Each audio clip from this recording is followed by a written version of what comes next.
Hello दोस्तों, स्वागत है आप सभी लोग का YouTube channel geography with DK में। अगर आप लोग इस चैनल पर नए हैं तो चैनल को सब्सक्राइब जरूर करें। ठीक है, हम लोग बिहार पीजीटी भूगोल विषय का प्रैक्टिस सेट 7 देखने जा रहे हैं। अगर आप लोग इस चैनल पर नए हैं तो चैनल को सब्सक्राइब जरूर करें, अपने दोस्तों के साथ शेयर करें। ठीक है, इस समय थोड़ा सा व्यस्तता होने के कारण जो प्रैक्टिस सेट है कंटिन्यू नहीं आ पा रहा है, एक दिन गैप करके आ रहा है। आप लोग चैनल पर जुड़े रहें। ठीक है, 20 तारीख के बाद जब हम फ्री होते हैं, ठीक, तो डेली प्रैक्टिस सेट आएगा। देखिए, बिहार जो पीजीटी का एग्ज़ाम होने वाला है 12 तारीख को, भूगोल विषय या अन्य विषय किसी भी विषय का, तो इस बार थोड़ा कंपटीशन ज़्यादा है। ठीक, कंपटीशन ज़्यादा होने के कारण अगर आप लोग मेल हैं, मतलब पुरुष हैं, तो जो जो जो भी जनरल में हैं कैटेगरी के, वह 70+ क्वेश्चन अगर सही करते हैं तो उसकी सिलेक्शन उनकी 100% होने की संभावना है। अगर आप लोग पुरुष ओबीसी हैं तो कम से कम आपका 65 से ऊपर क्वेश्चन सही होने चाहिए सिलेक्शन के लिए। अगर आप ईडब्ल्यूएस हैं तब भी आप 65 से प्लस क्वेश्चन करिए सही। अगर आप ईवीएस हैं तो आप कम से कम 62 या 63 क्वेश्चन सही करना पड़ेगा आपको। अगर आप लोग SC ST हैं तो 55 से 60 क्वेश्चन के बीच में पुरुष हैं तो सही करना पड़ेगा सिलेक्शन के लिए। तो इसके इतना क्वेश्चन सही करने के लिए आपको ज्योग्राफी में कम से कम 50 क्वेश्चन तक पहुंचना ज़रूरी हो जाता है। और बाकी जीएस में अगर आप लोग 15 या 20 क्वेश्चन तक पहुंचते हैं तो भी आपका सेफ स्कोर तक पहुंचने की चांस बनेंगे। ठीक, अगर आप लोग महिला हैं तो महिला जनरल ही हैं तो आप लोग 65+ क्वेश्चन सही करेंगे महिला जनरल, तो सिलेक्शन होने की पूरी संभावना है। अगर आप लोग ईडब्ल्यूएस हैं महिला तो कम से कम आपको 64-63, ठीक है, प्लस क्वेश्चन सही करने पड़ेंगे। अगर आप लोग महिला ओबीसी ईवीएस हैं तो 60+ क्वेश्चन आपको सही करने ही पड़ेंगे सिलेक्शन के लिए। अगर आप लोग महिला, ठीक है, SC ST हैं, कम से कम आपको 53+ क्वेश्चन सही करने ही पड़ेंगे महिला हैं। ठीक है, तो इतना क्वेश्चन सही करने के लिए ज़रूरी है कि अपने विषय में जो 80 क्वेश्चन आ रहे हैं आप लोग कम से कम महिलाओं के लिए 45 से 50 क्वेश्चन सही करने का प्रयास कीजिए विषय में। बाकी जीएस में अगर आप 15 से 20 क्वेश्चन सही करते हैं तब भी आप सेफ स्कोर की तरफ जा सकते हैं। ठीक, तो इस तरह से पैटर्न जो एग्ज़ाम का है आप लोगों को सिलेबस दिया हुआ है NCERT, ठीक है, प्लस SCERT। तो कक्षा 11-12 की बिहार की हमको कहीं SCERT की बुक नहीं मिली। और बहुत सारे लोगों से हमने बात भी किया, वो लोग बोलते हैं कक्षा 11-12 की SCERT की बुक नहीं आती है, कक्षा 6 से 8 तक की आती है। ठीक है, तो जब SCERT की बुक नहीं मिल रही है तो आपके अधिकांश क्वेश्चन जो होंगे लगभग 55 से 60 या 50 से 55 क्वेश्चन के 50 से 55 या 55 से 60 क्वेश्चन आपके NCERT बुक से ही आने हैं। जो NCERT की 4 बुक है कक्षा 11-12 में, पहला जो 11 की बुक है वह भौतिक भूगोल के मूल सिद्धांत है, दूसरा जो है वह मानव भूगोल के मूल सिद्धांत है कक्षा 11 की। और कक्षा 12 में 2 बुक हैं, भारत लोक अर्थव्यवस्था और भारत भौतिक पर्यावरण। ठीक है, कक्षा 11 में ये प्रैक्टिकल की एक बुक है और कक्षा 12 में भी एक प्रैक्टिकल की बुक है। तो कक्षा 11 की जो प्रैक्टिकल की बुक है बहुत ही इम्पॉर्टेंट है। अगर आप लोग ये 5 कोर्स बुक पढ़ते हैं तो निश्चित तौर पे आप अच्छे, ठीक है, पोजीशन पे रहेंगे। अगर आप लोग चाहते हैं हमारे साथ जुड़ के कम समय में बेहतरीन तैयारी करना, जो भी लोग नोट्स लिए होंगे उनको खुद पता होगा कितना शानदार नोट्स है। आप अगर नोट्स लेके पढ़ते हैं तो आपको कोई भी यह 5 बुक पढ़ने की आवश्यकता नहीं पड़ेगी। ठीक है, केवल और केवल उस नोट्स को पढ़ने की आवश्यकता पड़ेगी। उस नोट्स को आप जितनी बार रिवीजन करेंगे उतना ही आपको चीज़ें की समझ होगी।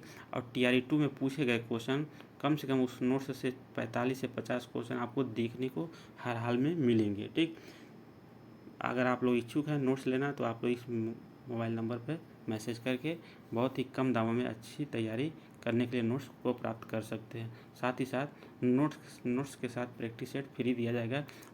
अगर आप लोग प्रैक्टिस सेट केवल लेना चाहते हैं तो 10 प्रैक्टिस सेट 150 रुपये में दिया जाएगा, पूर्णतः NCERT। ठीक, क्वेश्चन नंबर 1 देखते हैं। पहला क्वेश्चन, पर्यावरण की क्रियात्मक इकाई कौन सी होती है? तो पर्यावरण की जो क्रियात्मक इकाई होती है उसको कहते हैं पारितंत्र। क्वेश्चन नंबर 2 देखते हैं। निम्नलिखित में से कौन सा एक समतापी प्राणी है? जो कबूतर है, यह एक समतापी प्राणी है, कबूतर। क्वेश्चन नंबर 3 देखते हैं। केएलबू लामजाओ राष्ट्रीय उद्यान किस झील पर स्थित है? तो यह लोकटक झील पे स्थित है। क्वेश्चन नंबर 4, निम्नलिखित में से किस राज्य में कोई भी राष्ट्रीय उद्यान नहीं है? तो पंजाब राज्य में कोई भी राष्ट्रीय उद्यान नहीं है। आप लोग ध्यान देंगे, यह किसी न किसी एग्जाम में हर हाल में पूछेगा। क्वेश्चन नंबर 5, ब्राज़ील में भूमध्य रेखीय वर्षा वन को क्या कहा जाता है? तो ब्राज़ील में भूमध्य रेखीय वर्षा वन को कहा जाता है सिल्वास, ठीक है, जो कि पंपा जो है एक शीतोष्णकटिबंधीय घास का मैदान है। मलोका जो है यह अमेजन बेसिन में रहने वाले, ठीक है, उच्च वर्गीय आवासी, ठीक है, आवास है। क्वेश्चन नंबर 6, किम्बरले हीरा खनन क्षेत्र किस देश में स्थित है? तो क्वेश्चन नंबर 6 का हो जाएगा ए, दक्षिण अफ्रीका। क्वेश्चन नंबर 7 देखते हैं। देखिए खाली आसान है, वहाँ क्या बनाएगा। क्वेश्चन नंबर 7 को जगह, बाहरी जो कोर है यह पृथ्वी के चुंबकीय क्षेत्र के लिए जिम्मेदार है। तो यहाँ पे बाहरी कोर अगर भर दें तो यह सेंटेंस एकदम सही हो जाएगा। क्वेश्चन नंबर 8, कौन सी जल संधि यूरोप को अफ्रीका से अलग करती है? तो यह जो जिब्राल्टर जल संधि है यह यूरोप को अफ्रीका से अलग करती है। क्वेश्चन नंबर 9, शुद्ध ग्रह किनकी कक्षाओं के बीच पाए जाते हैं? तो जो शुद्ध ग्रह होते हैं यह मंगल और बृहस्पति ग्रह के बीच पाए जाते हैं। क्वेश्चन नंबर 10, भारत के निम्नलिखित में से कौन सा पड़ोसी देश अधिकतम भारतीय राज्यों के साथ अपनी सीमा साझा करता है? तो क्वेश्चन नंबर 10 का हो जाएगा सी, नेपाल राज्य, ठीक है, नेपाल देश। क्वेश्चन नंबर 11, निम्नलिखित में से कौन सी भू प्रॉपर्टी का प्रमुख तत्व है? तो भू प्रॉपर्टी का जो प्रमुख तत्व है यह है ऑक्सीजन, ठीक। इस तरह से पृथ्वी को 3 भागों में बांटा गया है, भू प्रॉपर्टी, ठीक है, मेटल और कोर। तो भू प्रॉपर्टी में सबसे अधिक ऊपरी परत में क्या पाया जाता है? ऑक्सीजन। जबकि संपूर्ण पृथ्वी की अगर बात आती तो हो जाता लोहा। पूछ देता निम्नलिखित में से कौन सा तत्व संपूर्ण पृथ्वी का प्रमुख तत्व है? तो लोहा हो जाता है, लेकिन भू प्रॉपर्टी कह रहा है तो हो जाएगा ऑक्सीजन। क्वेश्चन नंबर 12, भारत में पहला जल विद्युत संयंत्र कहाँ लगाया गया था? तो भारत में पहला जल विद्युत संयंत्र जो था वह दार्जिलिंग असम पश्चिम बंगाल में लगाया गया था। क्वेश्चन नंबर 13, निम्नलिखित पर्वत पर विचार कीजिए, ठीक है। तो क्वेश्चन नंबर 13 का पर्वत पे विचार करना और उसके बाद देखना उपरोक्त उच्चार असलाकृतियों का पश्चिम से पूरब की ओर सही क्रम व्यवस्थित करना है। पश्चिम से पूरब, यहीं राजस्थान की तरफ से जाना है और पश्चिम बंगाल की तरफ जाना है, ठीक है। तो पश्चिम से पूरब, सबसे पहले पश्चिम में कौन आ जाएगा? तो सबसे पहले 13 का हो जाएगा, पहले ए महादेव श्रृंखला, फिर मैकाल, फिर छोटा नागपुर पठार, फिर गारो खासी जयंतिया, ठीक। ये हो जाएगा इसका राइट आंसर। अब हम लोग क्वेश्चन नंबर 14 देखते हैं। 2011 की जनगणना के अनुसार भारत के निम्न राज्यों में से जनसंख्या घनत्व का उच्च से निम्न क्रम है। उच्च से निम्न पूछ रहा है, तो सबसे ज़्यादा जनघनत्व कहाँ था?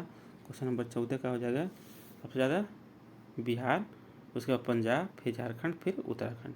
तो सी इसका राइट आंसर हो जाएगा। क्वेश्चन नंबर 15, कौन सा जल निकाय भारत को पश्चिम में घेरता है?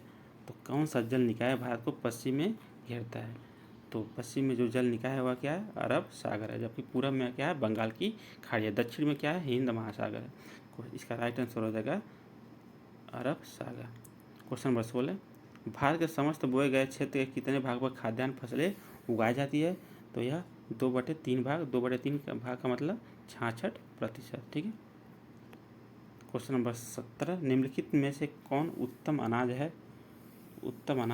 तो 17 का डी, उपरोक्त में से एक से अधिक, यानी गेहूँ, चावल जो है यह उत्तम अनाज कहलाते हैं। क्वेश्चन नंबर 18, निम्नलिखित में से कौन भारत का विशालतम कंटेनर पत्तन है?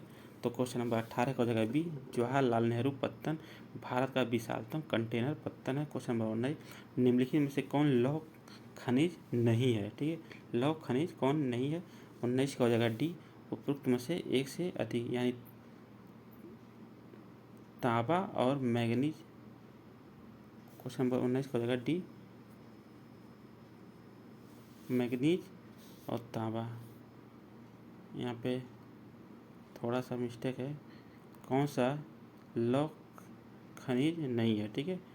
तो यहाँ पे तांबा जो है यह नहीं है। क्वेश्चन नंबर 20, प्रसिद्ध पहाड़ी नगर उडगमंडलम एवं कोडइनाल किस राज्य में स्थित है? तो यह है तमिलनाडु राज्य में स्थित है।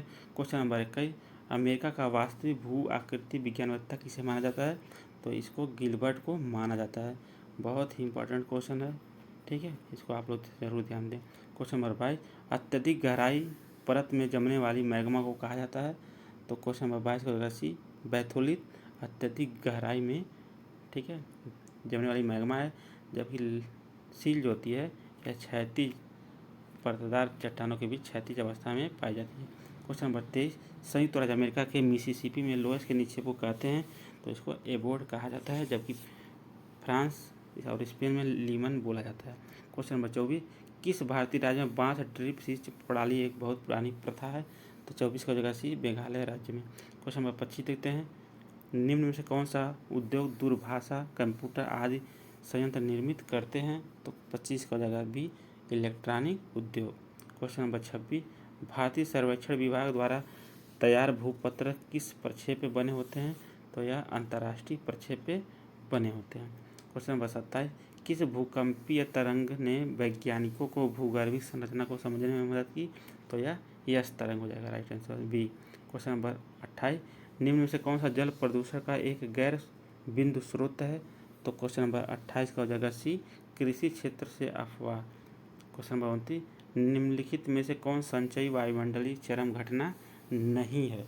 ठीक है, तो इसका राइट आंसर हो जाएगा सी, हिमपात जो है यह संचयी वायुमंडलीय चरम घटना नहीं है, जबकि बाढ़ और सूखा संचयी वायुमंडलीय चरम घटना है।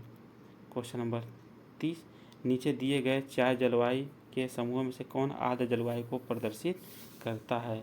तो इसका राइट आंसर हो जाएगा बी, ए सी डी ई। यह कोपेन का जलवायु वर्गीकरण है। ठीक है, तो जो जहाँ पे बी आ जाएगा वह शुष्क है, वह आर्द्र नहीं है। ठीक है, जबकि A B C D E ये सब आर्द्र होते हैं, बी क्या होता है, शुष्क होता है। क्वेश्चन नंबर 31, खारा जल वाले उष्णकटिबंधीय महासागरों में निम्न ऊंचाई वाले द्वीप निम्नलिखित में से कौन है।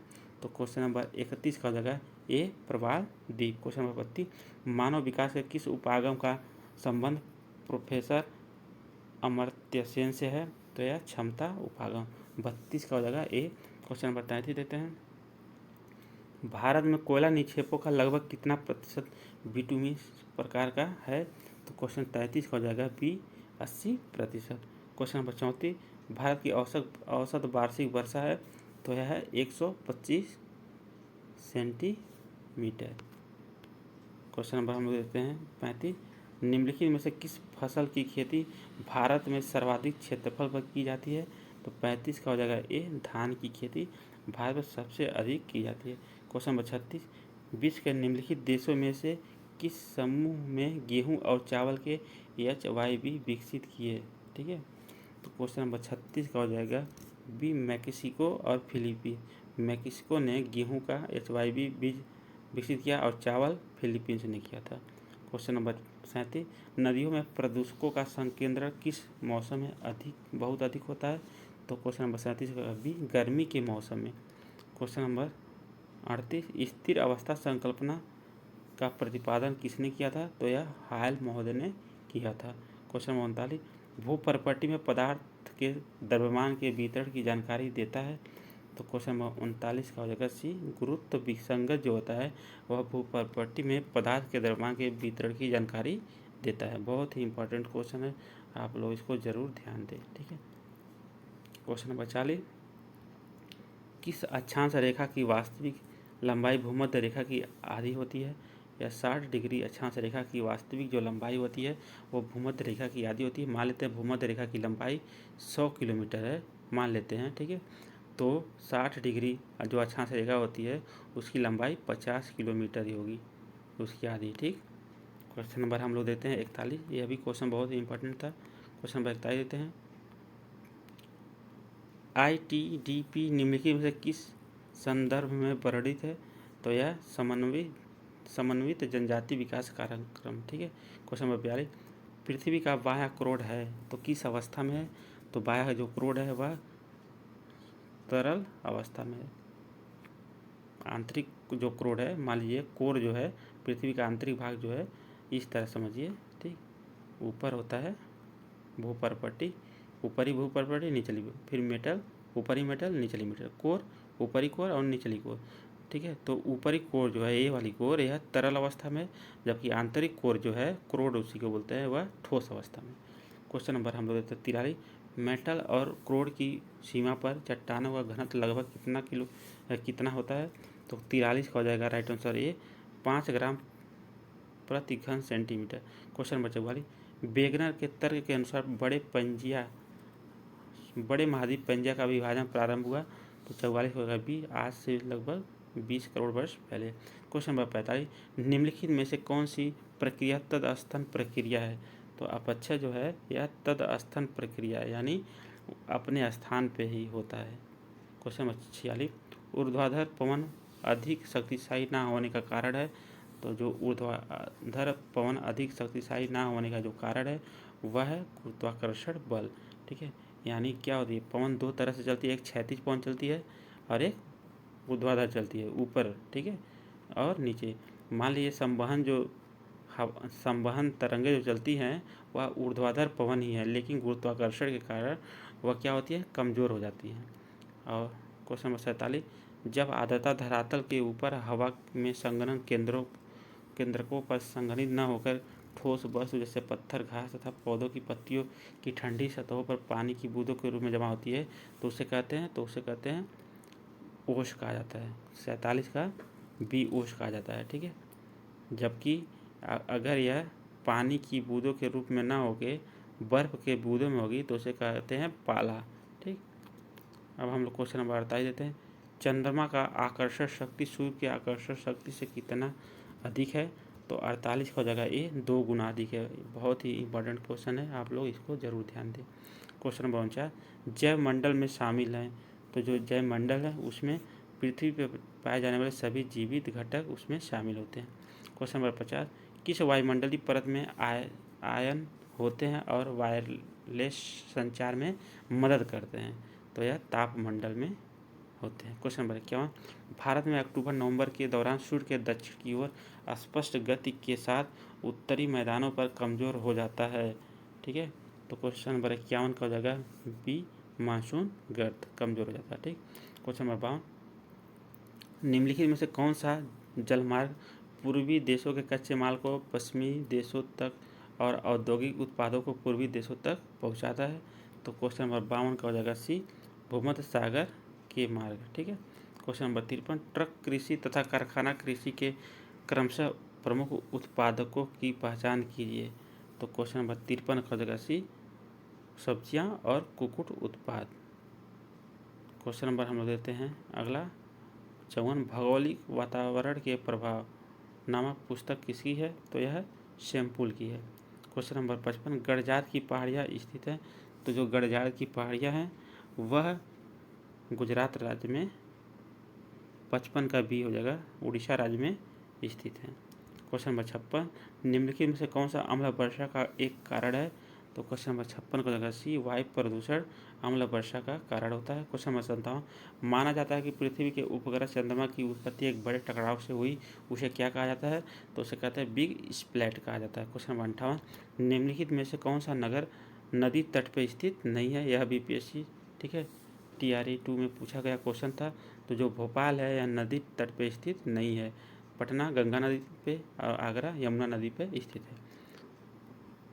क्वेश्चन नंबर 59, भारत की जनगणना के अनुसार निम्नलिखित में से कौन सी एक विशेषता नगर की परिभाषा का अंग नहीं है?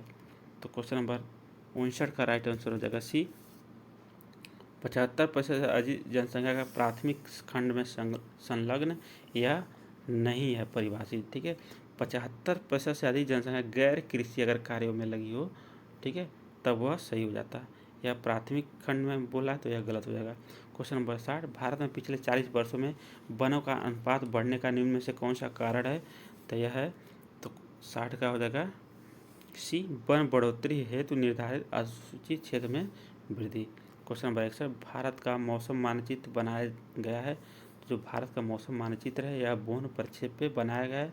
इंपॉर्टेंट क्वेश्चन है, आप लोग जरूर इसको ध्यान दें। क्वेश्चन नंबर 62, महाद्वीपीय ढाल की औसत गहराई कितनी होती है? जो महाद्वीपीय ढाल की औसत गहराई होती है वह 200 से 2000 मीटर होती है। क्वेश्चन नंबर 63, वन्य जीव सप्ताह कब मनाया जाता है? तो जो वन्य जीव सप्ताह होता है वह अक्टूबर के पहले सप्ताह में मनाया जाता है। क्वेश्चन नंबर हम लोग देखते हैं अगला 64, मृदा अपरदन का कारण है?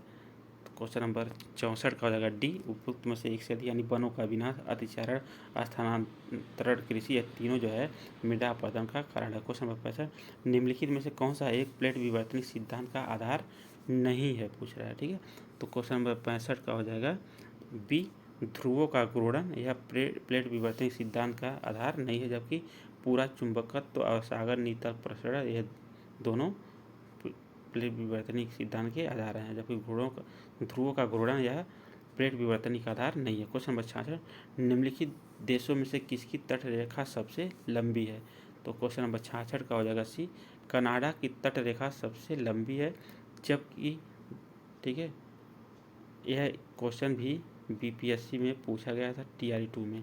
क्वेश्चन नंबर 67, निम्नलिखित में से कौन सी परावैंगनी किरणें सबसे खतरनाक होती हैं, तो अल्ट्रावायलेट जो किरणें सी होती हैं ये सबसे खतरनाक होती हैं, यह भी आप लोग थोड़ा ध्यान देंगे। क्वेश्चन नंबर 68, निम्नलिखित में से कौन सा ब्लैक पर्वत का उदाहरण है, तो 68 का हो जाएगा सी, सतपुड़ा जो पर्वत है यह ब्लैक पर्वत का उदाहरण है, जबकि अरावली पर्वत जो है यह भारत की सबसे प्राचीन पर्वत है। क्वेश्चन नंबर हम लोग देते हैं 69, किस वर्षा से भूमि उपजाऊ होती है, तो जो पंख वर्षा है इससे भूमि उपजाऊ होती है। क्वेश्चन नंबर 70, कैंटरबरी शीतोष्णकटिबंधीय घास का मैदान पाया जाता है, तो यह न्यूजीलैंड में पाया जाता है। 70 का हो जाएगा बी। क्वेश्चन नंबर 71, श्वेत कॉलर श्रमिक संबंधित है, तो जो श्वेत कॉलर श्रमिक है यह जो है चतुर्थ क्रियाकलाप से संबंधित, जबकि गोल्ड कॉलर श्रमिक जो होते हैं वह पंचम क्रियाकलाप से संबंधित होते हैं। क्वेश्चन नंबर 72, हिंद महासागर में स्थित सबसे बड़ा द्वीप है, तो हिंद महासागर में स्थित सबसे बड़ा द्वीप जो है यह मेडागास्कर है। क्वेश्चन नंबर 73, जापान की राजधानी टोक्यो निम्नलिखित में से किस देश पर स्थित है, तो 73 का हो जाएगा ए, होंशु द्वीप पर स्थित है। क्वेश्चन नंबर 74, भारत का दक्षिणतम द्वीप है, क्वेश्चन नंबर 74 का हो जाएगा right answer B, Car Nicobar जो द्वीप है यह भारत का दक्षिणतम द्वीप है। क्वेश्चन नंबर 75, निम्नलिखित में से कौन सा देश काला सागर को स्पर्श नहीं करता, क्वेश्चन नंबर 75 का होगा बी, कजाकिस्तान जो है यह काला सागर को स्पर्श नहीं करता। क्वेश्चन नंबर 76, विश्व में क्षेत्रफल की दृष्टि से सबसे बड़ा सागर है, तो 76 का हो जाएगा राइट आंसर ए, चीन सागर जो है यह विश्व में क्षेत्रफल की दृष्टि से सबसे बड़ा सागर है। क्वेश्चन नंबर 77, सेलवा वन कहाँ मिलते हैं, जो सेलवा वन है यह विषुवतरेखीय प्रदेश में मिलते हैं। क्वेश्चन नंबर 78, सुएज नहर के उत्तरी प्रवेश द्वार पर स्थित बंदरगाह है, तो क्वेश्चन नंबर 78 का हो जाएगा बी, पोर्ट सही। ठीक है, उत्तर में मान लीजिए इस तरह अफ्रीका, ठीक, तो यहाँ पे सुएज नहर बनाया गया भूमध्य सागर को जोड़ने के लिए, तो उत्तर में यहाँ पे यानी इस जगह कौन सा बंदरगाह है, पोर्ट शहीद, जबकि दक्षिण में क्या है, सुएज है खुद। ठीक है, क्वेश्चन नंबर हम लोग देते हैं अगला 79, निम्नलिखित में से किसे विश्व का कहवा पत्तन कहते हैं, तो क्वेश्चन नंबर 79 का हो जाएगा ए, सेंटोस को कहवा पत्तन बोला जाता है, जबकि कहवा के बागान को फजेंडा कहा जाता है। क्वेश्चन नंबर लास्ट 80, कौन सा बंदरगाह यूरोपोर्ट के नाम से जाना जाता है, तो क्वेश्चन नंबर 80 का हो जाएगा सी, रॉटरडम जो बंदरगाह है यह यूरोपोर्ट के नाम से जाना जाता है। देखिए यहाँ पे सी, यहाँ पे बी होना चाहिए था, यहाँ पे सी होना चाहिए था। ठीक है, तो रॉटरडम जो बंदरगाह है इसको यूरोपोर्ट के नाम से जाना जाता है। ये था बिहार पीजीटी भूगोल विषय का प्रैक्टिस सेट नंबर 7। आप लोग इस प्रैक्टिस सेट को देखिए और अपने दोस्तों के साथ शेयर करिए। आप लोग कम समय में अच्छी तैयारी करना चाहते हैं तो इस नंबर पर मैसेज करके आप बहुत ही कम दामों में नोट्स प्राप्त कर सकते हैं। नोट्स के साथ प्रैक्टिस सेट फ्री दिया जा रहा है। अगर आप लोग केवल प्रैक्टिस सेट ही लेते हैं तो आपको 10 प्रैक्टिस सेट का 150 रुपया देना है। ठीक है, अगर आप लोग नोट्स लेते हैं तो यह 10 प्रैक्टिस सेट आपको फ्री में दिए जाएंगे। मिलते हैं अगले वीडियो में, तब तक के लिए जय हिंद।